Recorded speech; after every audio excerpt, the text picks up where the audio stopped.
In this episode, we travel to Moravia in the Czech Republic and explore the lives of Gravettian hunter-gatherers 30,000 years ago. Plus, Dr. Eric tells a crazy story about his thumb. Here we go. Colton, are you ready? Yeah.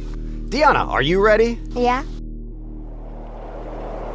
For 300,000 years, modern humans have met challenges with ingenuity and creativity. Every living person today is a testament to their survival.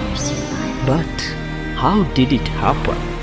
What were their lives like? Join us as we explore the world that existed before us.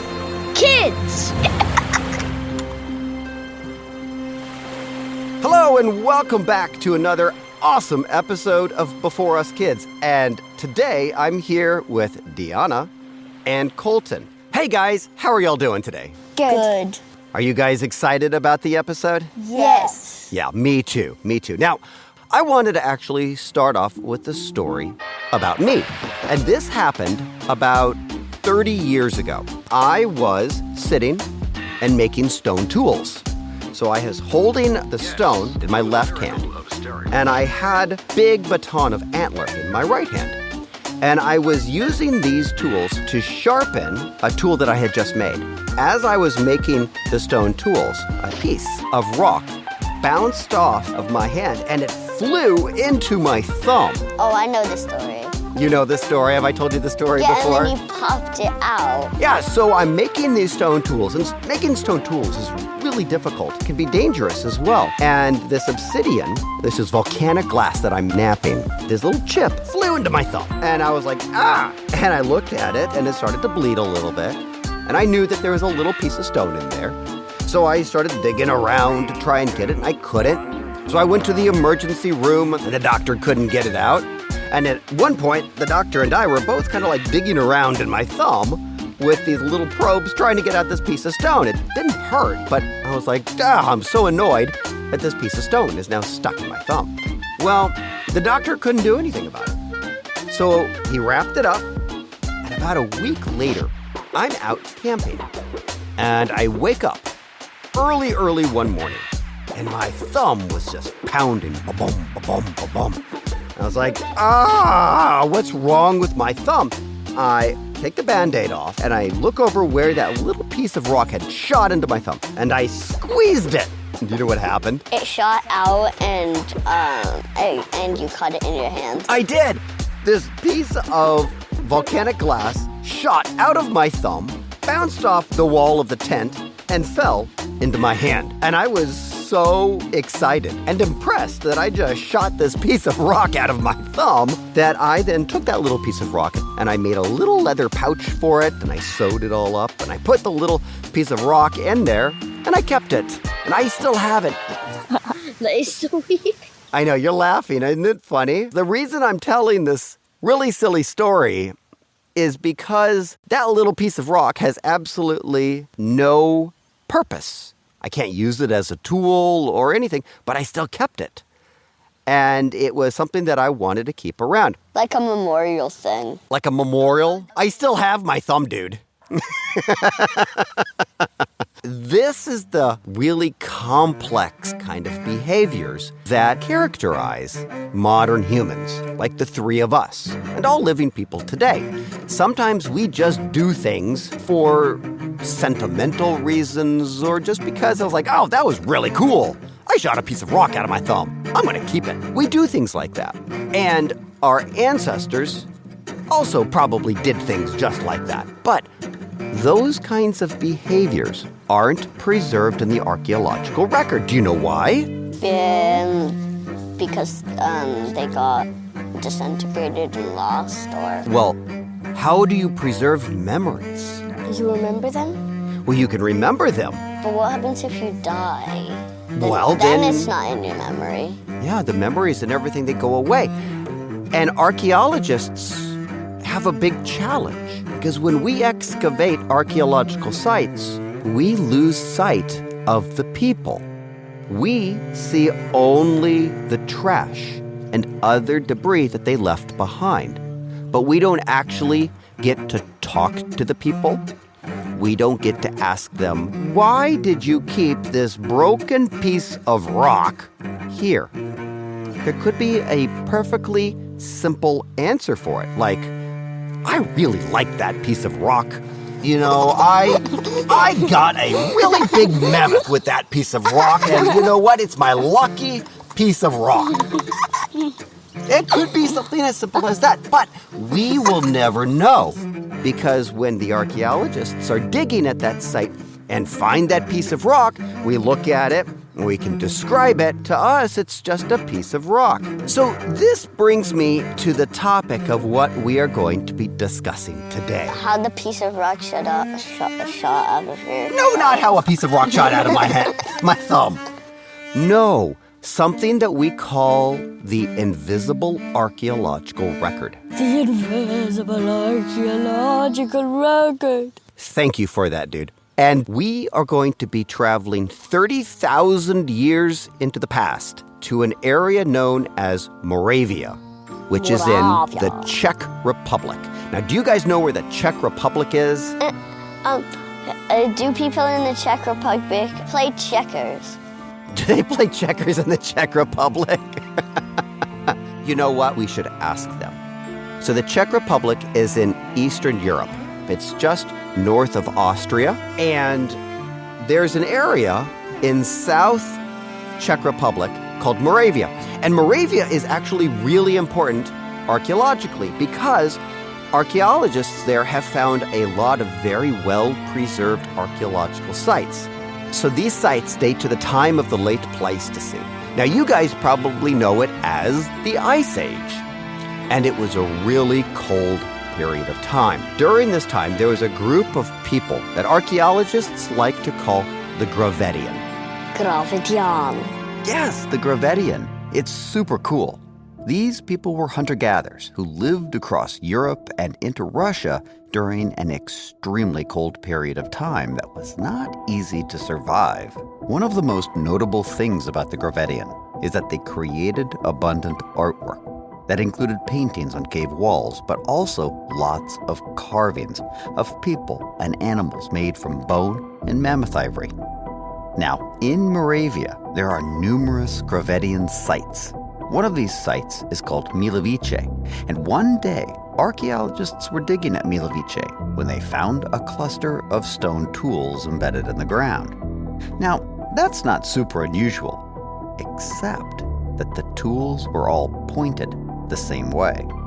And they were also tightly packed together, almost as if they'd been bundled together, like in a pouch. A 30,000-year-old pouch that had long since disintegrated. So these archaeologists investigated the bundle further. Do you guys know the kinds of things that archaeologists are interested in when they study stone tools like these? How sharp they are? Yeah, how sharp they are. But also, how was the tool made? What kind of rock was it made from? Where's that rock found? And is there any evidence that tells us how the tool was used? So the archaeologists started studying the stone tools in that cluster, and they discovered some really interesting things. One thing they found is that some of the tools were made on local rocks, but others had been made from rocks that was found only hundreds of kilometers away, meaning it had to have been brought there. They also realized that there was a variety of tools that had been used for different activities. But, and this is really cool, also pieces of rock that, well, for lack of a better term, were just junk. Junky little pieces of angular debris that you really couldn't do much with. And yet, it had all been bundled together. Why? Memories? Memories. Yeah, memories. Of where they catch the biggest mammoth? Well, they started to look at everything and kind of put all of the pieces together because archaeologists are kind of like detectives. Exactly. And we don't always have all of the information available to us. So they thought, okay, we have all of these different stone artifacts. They're all kind of bundled together. Some of them were definitely tools. Some of them may have actually been used as projectile points. Some of the tools look like they were used for cutting and even for scraping. And a couple of the tools even had traces along the bottom of them that is usually only created when they're put into handles, when they're hafted. So all of these things kind of led the archaeologists to think, wow, what if we have actually found a bundle of tools that a hunter would have taken with them when they went out to go hunting for animals? Right? So these hunters would go out on the landscape, and they would sometimes be moving all over the place. They would have to have something with them in case they had to repair their tools or make a new tool. So they have these little personal pouches. What if that was one of those personal pouches? And so the archaeologists think that this was one of those personal pouches. This was something that a hunter took with them and used when they were out hunting for food. Now, the leather had disintegrated away, leaving the artifacts behind. But it was still in the same shape that they were in the pouch. And so you can kind of get a sense of what that pouch looked like. So it kind of comes back to this idea of this hidden archaeological record. We have lost so much about the past, like the leather and maybe woven baskets and ropes and all sorts of other things that these people have used in the past. But finds like from Milovice, they really tell us a lot about what these people were doing, even though we might not actually be able to talk to them. Now, do you guys have any questions about that? If we could talk to them, what would you say first? Well, you know, Colton, that's a really interesting question. What kinds of questions would you ask these people? Deanna, what do you think? What type of perfume they wear? What type of perfume they wear? To attract women's? I like that. What do you think? Do you think Rose they wore... perfume? Yeah? Now, that's a really cool topic. Perfume. Did they actually put perfume on? I mean, they might have been kind of stinky, at least by our standards today, but maybe they also didn't care about it. Well, if I had to be their woman, I would run away before they even kiss me. In a world where everyone smells, one scent dares to be different. Introducing Megafauna. The fragrance of fur, fungus, and frozen romance. It smells like destiny, but also feet. Megafauna. Because extinction is temporary, but style is forever. Megafauna. Colton, what do you think? If they like chicken nuggies, They didn't have chickens, but what if they made mammoth nuggets? mammoth chunks. Maybe mammoth chunks was a delicacy. Oh, you must try these mammoth chunks. It's an old family recipe. So delectable, and I must admit, you smell so nice too. Why, thank you. It's megafauna. All right, guys, let's take a little break. And then when we come back, we're going to do more fun facts and dig a little deeper. Sound good? Yes. Awesome.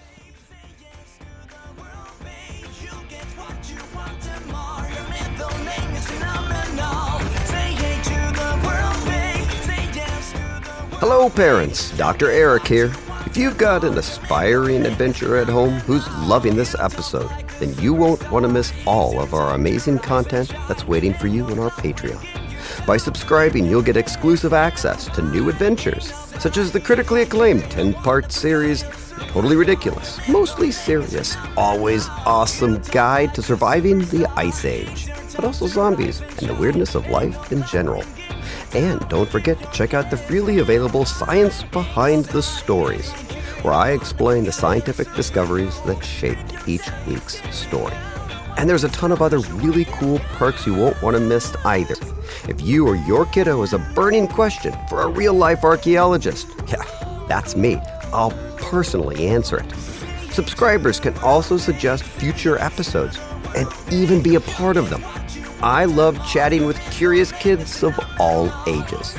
Learning about our past will be so much fun. And your support helps us to continue providing more exciting content about our world, now and before us. Thanks for being part of the adventure. And now, let's dive into a new story from Science Tales for Curious Minds. The girl, her friends, and their families had been hiking all day long, leaving behind one camp and onto another. The landscape was a mottled patchwork of colors. In the valleys, small patches of green conifer trees were surrounded by mosses and other shrubby plants, as well as the ever-present and ever-hungry gigantic woolly rhinoceros, which spent its days grazing lazily. Higher up, the windswept plains were dotted with mosses in various shades of muted green. The lichens, which were a favorite of the reindeer, were various shades of gray, and splattered throughout were little pops of purples and pinks, the shrubby little heather plants that her family used for a variety of purposes. In the distance, she could see a pack of wolves silhouetted against the deep and ominous gray sky. Sensing the wolves' anxiety, the girl also knew their short summertime was almost over. Soon the stinky, sticky bogs would refreeze, and the wind and snowstorms would blanket the land in a sheet of blinding white. Thankfully, the cooler air had already gotten rid of the mosquitoes. She hated the mosquitoes during the warmer months, almost as much as the animal fats and pungent plant oils they rubbed on their skin to keep them away. But looking over at her brother and his friends, she chuckled and agreed with herself. Their rancid mosquito repellent was almost pleasant compared to the way those boys smelled. She adjusted her beaded cap, which was falling over her eyes as she walked. The cap was made from hundreds of little shells woven into a lattice. Canine teeth of red deer dangled down from the cap across her forehead. Slung across her shoulder, she carried a woven net. They used the net for a variety of purposes, like hunting. But today, she was carrying some nodules of rock and a couple spare hides on her back. The nodules were used to make new tools, and the hides would be cut and sewn into new clothing. Everyone else in the group carried something similar, and a few even dragged bundles or small children on little sleds. They would reach the new camp soon enough, and then a frenzy of activity would erupt as everyone settled into the space. Campfires needed to be built, water collected, food prepared, and sleeping areas dug out. The younger children added their own innocent chaos, darting and laughing amid the bustle. And soon enough, they would all hunker down to survive another bitterly cold winter. And now it's time to dig a little deeper. Archaeologists think that Gravettian hunter-gatherers were highly mobile. Instead of just bringing the food to their home, they often moved their homes closer to their food.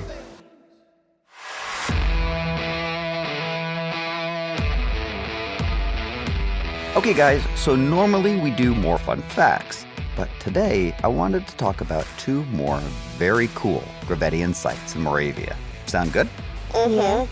These sites are called Pavlov and Dolny Vestanichi.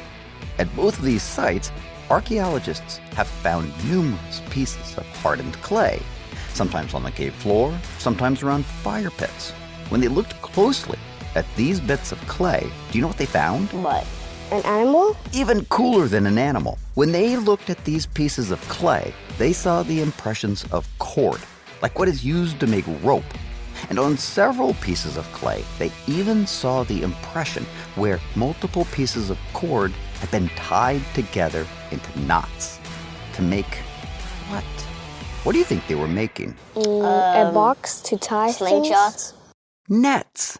Okay, so let's break down why this is such a cool discovery. When archaeologists excavate sites, what we often find are the bones and teeth of the animals that were collected for food. And we also find the bone and stone tools that they were using. And the reason we often find these things is because they preserve easily.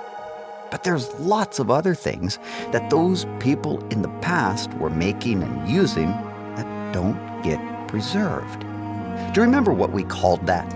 The invisible archaeological record. Yeah, exactly. So when we are only able to look at the preserved tools and bones and things that are preserved at the site, it can give us a misleading picture about what those people were doing and how they were living their lives in the past. Were they only poking big, huge, woolly mammoths with sharp, pointy sticks? Or were they doing other things too? Discoveries like these little pieces of clay actually give us a window into some of those other activities that aren't often preserved. In this case, it shows that the Gravettian people who lived at Pavlov and Dolní Věstonice were making nets. Why do you think they were making nets? To catch animals? Yeah, but specifically smaller animals like catching putty tats? Yeah, putty tats. You've been watching too many Looney Tunes there, dude. They were collecting smaller animals, like hares, which is like a bunny rabbit. Why do you think they were doing this? To get smaller bones? And to get a little bit less leather? Oh, kind of. It's not so much about the size of the animals, though, but I like where you're thinking about this. Smaller animals. Big animals, like woolly mammoths. They're harder to catch? Yes, they're harder to catch. You need a lot of people to catch one of those animals. Horses, woolly mammoths, and other big animals are also dangerous, and they will fight back. They're not just going to let you poke them with a spear. Plus, these animals moved around a lot too, so you never knew exactly where to find them. What this means is that big animals might provide a lot of food, but as a food source, just weren't super reliable. And there was a greater risk that you and your family would go hungry. But smaller animals don't move around like that. So if you're a Gravettian hunter-gatherer who's trying to feed her kids and her family, then catching smaller animals with nets would provide a fantastic source of food in between all those mammoth chunks. And like it traps? gives traps and nets? Yeah, exactly. And tripwires? Maybe. I mean, finding the impressions of nets on the clay chunks opens up the possibility of what else were those people doing to get those smaller animals to feed their families. Because you just can't eat once a week, right? You gotta eat every day. Especially if you have kids, because kids, like 9-year-olds, Colton, I'm looking at you, eat all the time. Gotta feed them all the time. Deanna, do you eat all the time too? Yeah. Yeah. Usually. He has to feed me unless I go, or else I go mad. Yeah, unless you go Me mad. too. Yeah. So these impressions of nets on tiny chunks of clay reveal a very human behavior in the past that we otherwise may not ever see. But there's something else that's very cool about nets. They're easy to catch fish with? Well, yeah. You could certainly catch fish with nets. I can catch you. You could catch me, yes, but who else can use nets? Gladiators. I love the callback to our episode about gladiators. But think about it. Nets are something that an entire community could also use. The women, the men, the kids, and the elderly could have all participated in hunts with nets. Do you know why? Because you can carry things Because better? it was less dangerous. You can catch things better, but how do you catch them and make it less dangerous? With traps. Yeah, with a big group, right. So maybe you have some people that are beating the bushes and making loud noises, and they're driving the animals towards an area where the nets are, and then other people with the nets themselves. So net hunting is a group activity. When we look at those impressions on the clay chunks from Pavlov and Dolní Věstonice, it tells us a little bit about the technology, a little bit about how they're getting their food, but also a little bit about their actions, like working together as a group to feed themselves. These little clay chunks actually reveal so much about the lives of those ancient people. Alrighty, guys, that wraps up this episode. I really have had a fun time talking to you both today. Colton, did you have a good time? Yeah. Deanna, did you have a good time too? A perfect time. A perfect time. I love it. Deanna, you are welcome back anytime on the podcast. I just really enjoy talking with you guys. Let's wrap this up, and I will chat with you guys later. All right, bye-bye. Bye. Bye.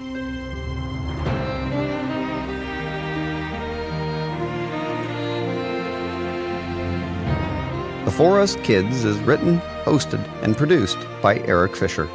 Audio design by Eric Fisher. And Ian Lawrence composed the theme song.